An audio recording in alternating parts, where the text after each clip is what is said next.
Hello and hi. ഇന്നത്തെ ഒരു recipe എന്ന് പറയുന്നത് ബീഫ് കറിയാണ്. അപ്പം നിങ്ങളിവിടെ കാണുന്നത് ബൗളിൽ 1 കിലോ ബീഫാണ്. അത് ബോൺലെസ് ആണ്.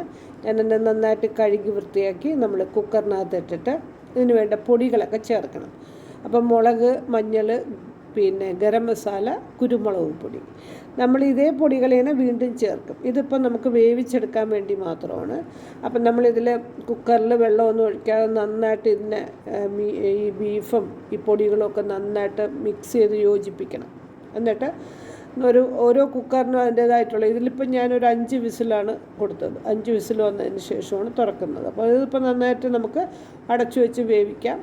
എല്ലാം പുരട്ടിയിട്ടുണ്ട്. ഈ വേവിച്ച് ഇപ്പോൾ ഞാൻ കുക്കർ തുറന്നതാണ് നിങ്ങളിവിടെ കാണുന്നത്. അതിൽ നിന്ന് വെള്ളം ഊറിയിട്ടുണ്ടായിരുന്നു. അപ്പോൾ അതവിടെ ഇരിക്കട്ടെ. ഇവിടെ കാണുന്നത് മല്ലി, മുളക്, മഞ്ഞൾ, ഗരം മസാല, കുരുമുളക് പൊടി, പിന്നെ ടൊമാറ്റോ, കറിവേപ്പില, 2 ടൊമാറ്റോയാണ്, 3 സവാള എടുത്തിട്ടുണ്ട് സ്ലൈസ് ചെയ്ത്, പിന്നെ ഇഞ്ചിയും വെളുത്തുള്ളിയും പച്ചമുളകും, പിന്നെ ഉലുവയും.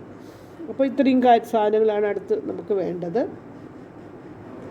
ഇവിടെ ഞാൻ പാൻ വെച്ചിട്ട് നമ്മൾ വെളിച്ചെണ്ണയാണ് ഒഴിക്കുന്നത്. വെളിച്ചെണ്ണ ഒഴിച്ചിട്ട് ഉലുവ ഇടാം. ഉലുവ ഇട്ട് പൊട്ടുമ്പോൾ നമുക്ക് സവാള ഇടാം.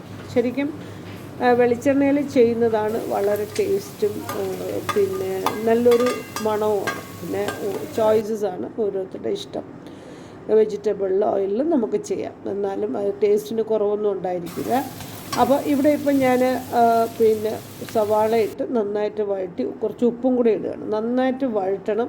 ഈ എല്ലാ സീൻസും ഞാനിതിൽ പിന്നെ എക്സ്പോസ് ചെയ്യുന്നില്ല, കുറേ ലെങ്തി ആയിപ്പോവും.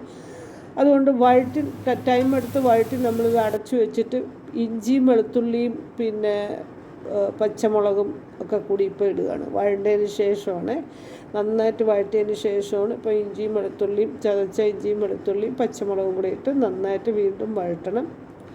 നന്നായിട്ട് വഴണ്ട് വരുമ്പോൾ നമ്മൾ എല്ലാ പൊടികളും കൂടി ഒന്ന് ചേർക്കുകയാണ്. അതായത് മഞ്ഞൾ, മല്ലി, മുളക് പൊടി, പിന്നെ നമ്മുടെ കുരുമുളക് പൊടി, ഗരം മസാല എല്ലാം കൂടി. അപ്പോൾ ഇത് നമ്മൾ നന്നായിട്ട് ഇത് നമ്മളിങ്ങനെ ഇട്ട് നന്നായിട്ട് മിക്സ് ചെയ്തെടുക്കുമ്പോൾ തന്നെ അതിൻ്റെ ഒരു റോ ഫ്ലേവറൊക്കെ മാറും ഈ ഉള്ളിയിൽ. അപ്പം അത് ശരിക്കും വഴറ്റി നമ്മളെടുക്കുന്ന ഒരു രീതിയാണ്. നന്നായിട്ട് വഴറ്റി പിന്നെ വെള്ളം ഒഴിക്കാതെ തന്നെ ഇപ്പം കുറച്ച് അധികം നേരം നന്നായിട്ട് വഴറ്റുമ്പോൾ തന്നെ ഇതിൻ്റെ ഒരു റോ ഫ്ലേവറും നല്ലൊരു മണവുമായിരിക്കും എല്ലാം. ഇനി നമുക്ക് ടൊമാറ്റോ ഇടാം. പൊടികൾ നിങ്ങൾക്ക് ഓരോന്നായിട്ട് വേണമെങ്കിലും ആഡ് ചെയ്യാം, എങ്ങനെ വേണമെങ്കിലും, അത് ഓരോരുത്തരുടെ ഇഷ്ടമാണ്. ഞാനിവിടെ എല്ലാം ഇട്ടെന്നേ ഉള്ളൂ. അത്ര കാര്യം നല്ലൊരു മണമാണ് ഇതിപ്പം. അപ്പം ടൊമാറ്റോയും കൂടെ ഇട്ട് നന്നായിട്ട് വഴണ്ടിട്ടുണ്ട്. നല്ലതായിട്ട് വഴറ്റണം. ഞാൻ എല്ലാ സീൻസും കാണിക്കുന്നില്ല, വീണ്ടും പറയണം. അതാണ് അതിൻ്റെ ഒരു ടേസ്റ്റിൻ്റെ ഒരു ഹൈലൈറ്റ് എന്ന് പറയുന്നത്. നമ്മളിത് വഴറ്റിയെടുക്കുന്ന ഒരു രീതിയാണ്. ഒരുമാതിരി 3/4 ഭാഗവും വഴണ്ട് വന്നിട്ടുണ്ട്. നമുക്കിനി നമ്മുടെ മീറ്റ് ഇതിലോട്ടിടാം. നമ്മളെ ബീഫിട്ട് നന്നായിട്ടൊന്ന് ഇളക്കി യോജിപ്പിച്ചിട്ട് ബീഫിൽ നമുക്ക് അടക്കി വെച്ച് നന്നായിട്ടൊന്ന് കുക്ക് ചെയ്തെടുക്കാം. ഓൾറെഡി ബീഫ് നല്ല കുക്ക്ഡാണ്. ഉപ്പും പാകത്തിനിട്ട് നന്നായിട്ടിത് നല്ലൊരു മണവും ഇത് നന്നായിട്ട് കുക്കായി ഇനിയിപ്പോൾ വന്നു കഴിയുമ്പോൾ ഒരിക്കൽ കൂടി ഒന്ന് മസാലയൊക്കെ തെളിഞ്ഞു വരുമ്പം വളരെ നല്ലൊരു എന്താ പറയുക ടേസ്റ്റി ആയിട്ടുള്ളൊരു കറിയായി മാറും. അപ്പം ഇതിപ്പോൾ നമ്മൾ ഇളക്കി കണ്ട മസാലകളൊക്കെ നന്നായിട്ട് തെളിഞ്ഞു വരുന്നുണ്ട്. ഇനി നമുക്ക് ഒന്ന് അടച്ചു വെച്ചിട്ട് വീണ്ടും ഒന്ന് ഒരു 2-3 മിനിറ്റ്സും കൂടി കുക്ക് ചെയ്യാം. കുക്ക് ചെയ്തിട്ട് നമുക്കിത് വറുത്തെടുക്കണം. അപ്പം ശരിക്കും ഇത് വളരെ എന്താ പറയുക നല്ല ഇടയ്ക്കൊക്കെ ഇങ്ങനെ ചെയ്യുന്നത് വളരെ നല്ലൊരു കാര്യമാണ്. ഹോട്ടലിൽ നിന്ന് വാങ്ങിക്കുന്നതിനേക്കാളും വീട്ടിൽ ചെയ്യുന്നതാണ്.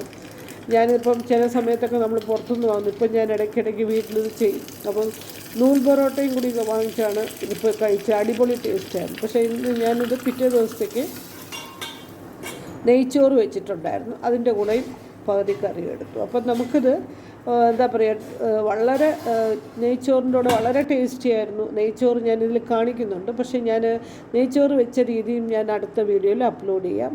എന്താ പറയുക ഇതിൻ്റെ എണ്ണമയൊക്കെ തെളിഞ്ഞ് വന്നിട്ടുണ്ട്. വളരെ ടേസ്റ്റിയാണ്. ഇതുപോലെ ചെയ്ത് നോക്കണം. ഇഷ്ടപ്പെട്ടാൽ like and share and subscribe ചെയ്യാനും മറക്കരുതേ. Thanks for watching. Please keep watching. By.